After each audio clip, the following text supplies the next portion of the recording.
I can tell you that there's something stratosphere with their billions. Nel punto più alto abbiamo la plutocrazia, l'1% della popolazione che è piena dei propri miliardi. A long way below them is a Ci sarà reddito.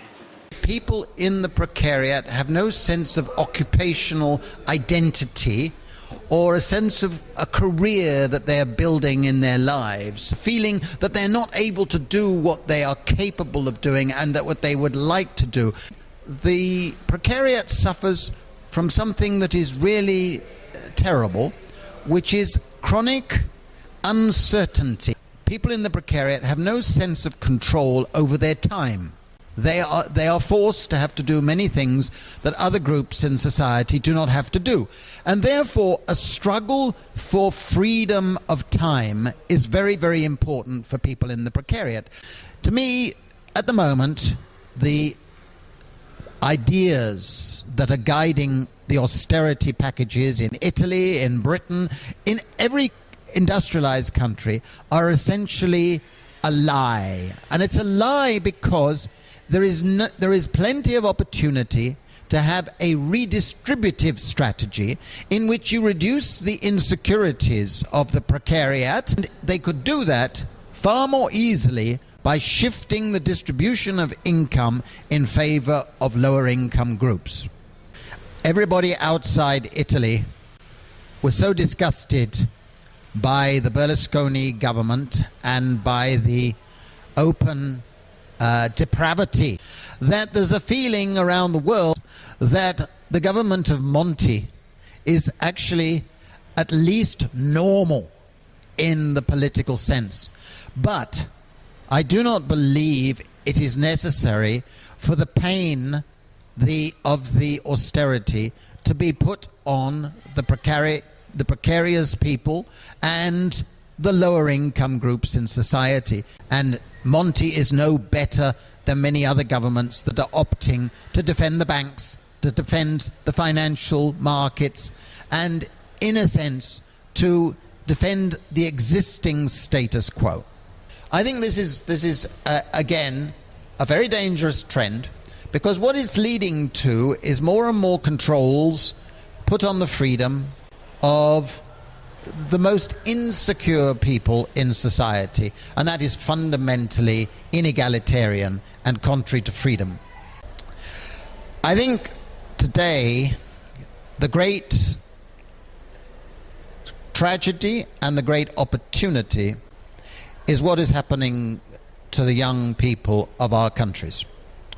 And that means anybody between the ages of 15 and 35 or 40, because more and more they were sold a prospectus in school and in university, in colleges, saying that if they got qualifications, they would have access to careers, they would have access to professions, and would have a good life.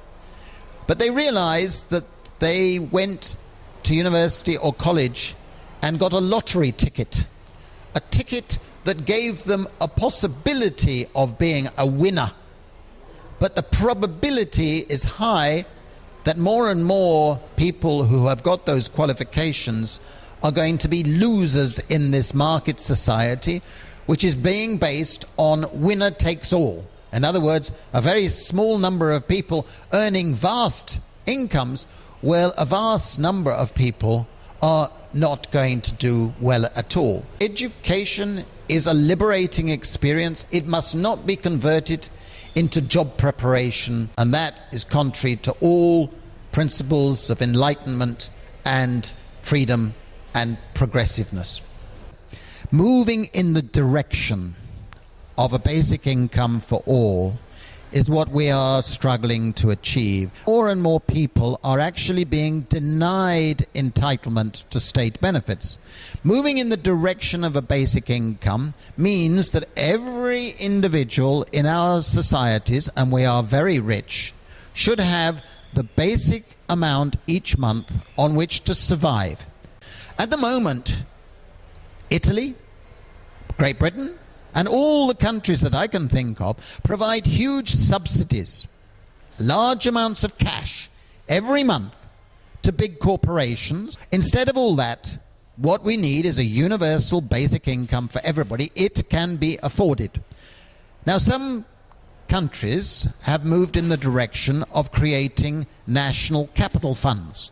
Those national capital funds could be a mechanism for pooling quite a lot of excess profits from various sources and using those to redistribute to every citizen in a sort of social dividend.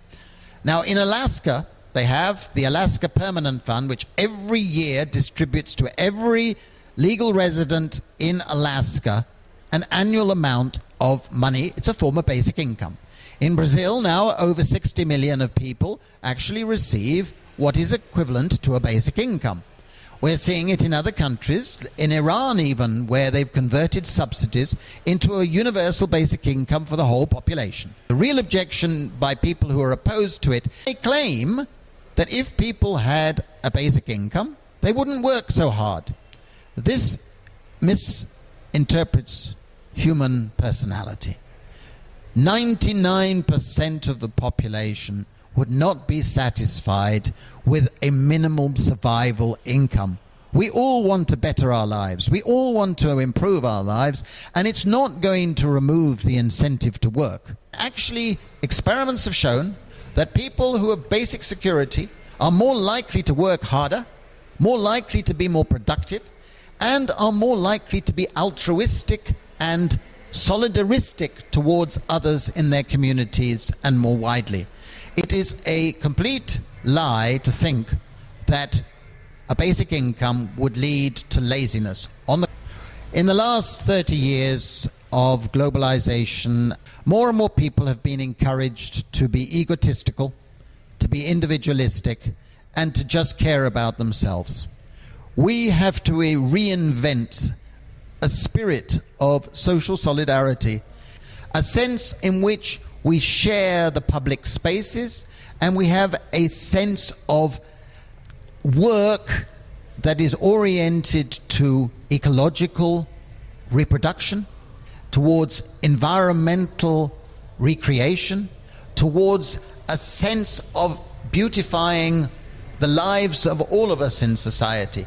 If you base your policies on selfishness, on competitiveness, you erode the social basis. And the biggest losers of that process are going to be the young people today and the small children, and we must arrest that. And the only way we can arrest that and reverse that is to become more socially active ourselves and to take responsibility for putting pressure on the politicians, the bureaucrats, and the social structures